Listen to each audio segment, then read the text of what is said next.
So for this, we're going to refer to a text of Dharmakirti. So Dharmakirti was a logician. He used logic. He lived about 1,000 years ago, and he wrote a really cool text with logic and reasoning on lots of different things. And one of the things he tackled was exactly this topic on why it is illogical to assert that consciousness can come from a physical organ. So let's get into it. What did he say? Sorry, I have a creaky chair. So Dharmakirti said, if a physical organ, like the brain, if the brain is the special indispensable cause of consciousness, then to whatever extent you harm or help the brain, then to that extent you will help or harm the mind and conscious experience. But the relationship won't work in reverse, right? Because if you're saying the brain is the special indispensable cause of the mind, consciousness, then to the extent you help or harm the brain, you'll help or harm consciousness. But doing something in your conscious experience is not going to have an impact on the brain because that's the special indispensable cause. Okay, so there's two parts to this, really. Number one, if the brain is a special indispensable cause of consciousness, then to the extent that you help or harm or hurt or enhance the brain, to that extent you will help, harm, hurt, enhance conscious experience, but the same won't apply in reverse. Clear? To give an idea what we mean by this special indispensable cause, the illustration that he gives is a lamp and lamp light. So the lamp is the special indispensable cause of the lamp light, right? I have a lamp here. So if I, to the extent I destroy the lamp, I'm going to destroy the lamp light. And the same is not going to apply in reverse. I can cover the lamp with a cloth. It's not going to do anything. I can cover the lamp light, sorry. I can dim the lamp light with a black cloth, but that's not going to do anything to the lamp. But because the lamp is the special indispensable cause, if I destroy the lamp, then there will be no lamp light, right? You get the idea? So if the brain or any organ is the special indispensable cause of consciousness, conscious awareness, conscious experience, well, to the extent I harm that organ, I'll harm conscious awareness, conscious experience, but the same won't apply in reverse. Now, at this point, you might be thinking, well, it is like that. I was going to say if you have a car crash and harm the brain, but never mind that. If you have a cold, if you have flu, you know, you don't want to be doing an exam when you've got a flu or feeling a bit down, or when your tummy's bad and your brain's not quite with it. He has an answer to this. Buddhist logicians have an answer for everything. So he says, I'm not saying there isn't a relationship. I'm not saying there isn't even a strong and a close relationship. But, he says, if a physical organ, let's say the brain, if a physical organ were the special indispensable cause, like in the way we think it is, of consciousness, then to the extent you harm the organ, you harm conscious experience pervasively, every time, 10 times out of 10, 7 days a week, not every second Tuesday between 3 and 5 o'clock in the afternoon, right? It's a pervasive relationship. This is where it gets interesting.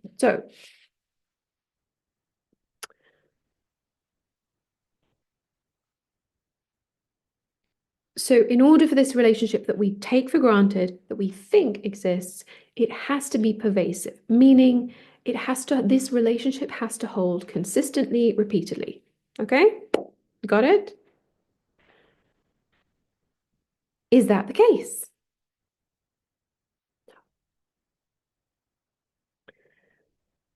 Kinda, a lot of the time, not always, not consistently, not repeatedly. And there are lots of examples of this. One of the examples is it gets called a near-death experience, but I'll put a link in the description because there's some really fascinating research of what might better be called clinical death. So Dr. Pim van Lommel, a Dutch doctor, did some amazing research on heart attack patients who effectively were clinically dead, not nearly dead, clinically dead. So, heart attack patients in a phase of clinical death, loss of function of, so they had a loss of brain function, right? Loss of brain function. This is key. So, heart attack, clinical death, they have a flat EEG, loss of brain function, and they all needed immediate resuscitation in order to survive. So, that was his cohort of people he was analyzing. Now, according to, well, using Dharmakirti's logic and using most medical common sense and knowledge that we have in the world, under those conditions, there should be no conscious experience whatsoever, right? Clinical death, loss of brain function, almost no sign of life, and in need of immediate resuscitation.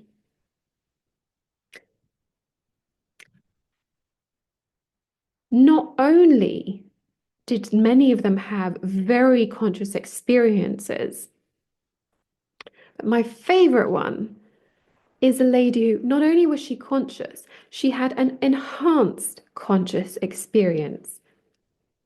What do I mean? She was able to, she was able to,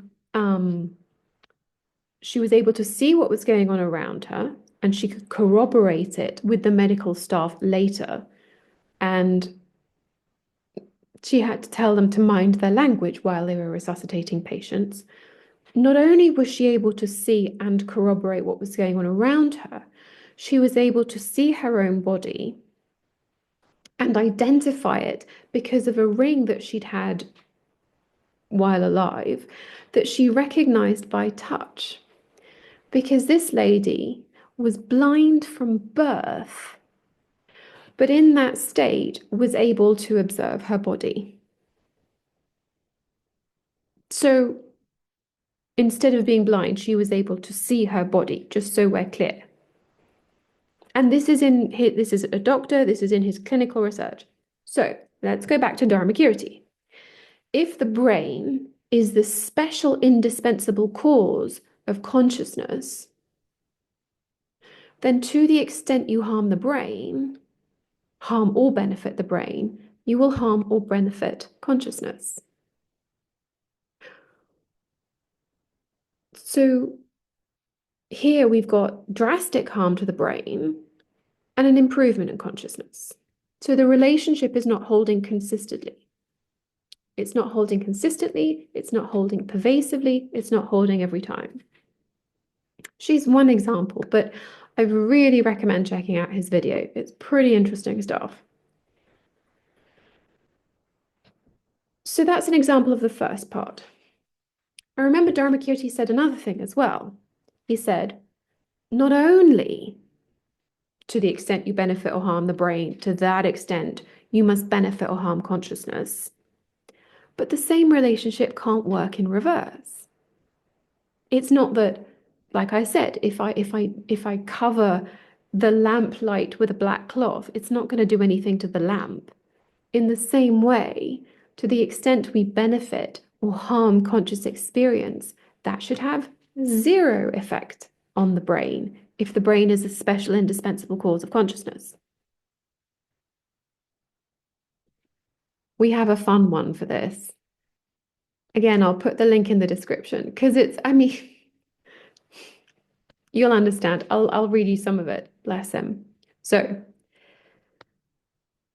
There's an article about a man who overdosed on placebo. So this was published in PubMed, a medical journal. So it's in, I think, mainly the US medical journals and the US journals of psychiatry. So a 26-year-old man had an argument with his girlfriend. And so he took an overdose of drugs that he had obtained in a clinical trial that he happened to be taking part in at the time. He went to hospital. He had low blood pressure, shaking, sweating. He was in the emergency room for 4 hours. They gave him fluids, you know, serious situation. And the article says it wasn't anything that the ER staff did that cured him. What happened is a doctor from the clinical trial came to the hospital and told him he was in the control group, meaning he had overdosed on placebo. Within 15 minutes, his blood pressure was back to normal. Everything was fine. If the brain is the special indispensable cause of consciousness, then to the extent you benefit or harm the brain, to that extent you benefit or harm consciousness. And the same doesn't apply in reverse. But we've seen not only does that relationship not hold consistently, but there is a reverse relationship. There's another example. We know that there's a correlation between emotional states and physical states. It's been known for a long time that anger is correlated with a heart attack. That in the hours leading up to a heart attack, it's very common for there to be an episode of anger. Well, what's the explanation? Well, there isn't one. And if you're Dharmakirti, that isn't a great big surprise. Why? Because consciousness is not a product of a physical organ. Last year, there was an article saying we think we've understood the mechanism better. But what did they say? In an article in May 2024, there was some research that said anger causes heart attacks because it causes a constriction in the arteries. That's it. Okay. But if the brain is the special and indispensable cause of consciousness, why would thinking angry thoughts constrict the arteries? Shouldn't it be the other way around?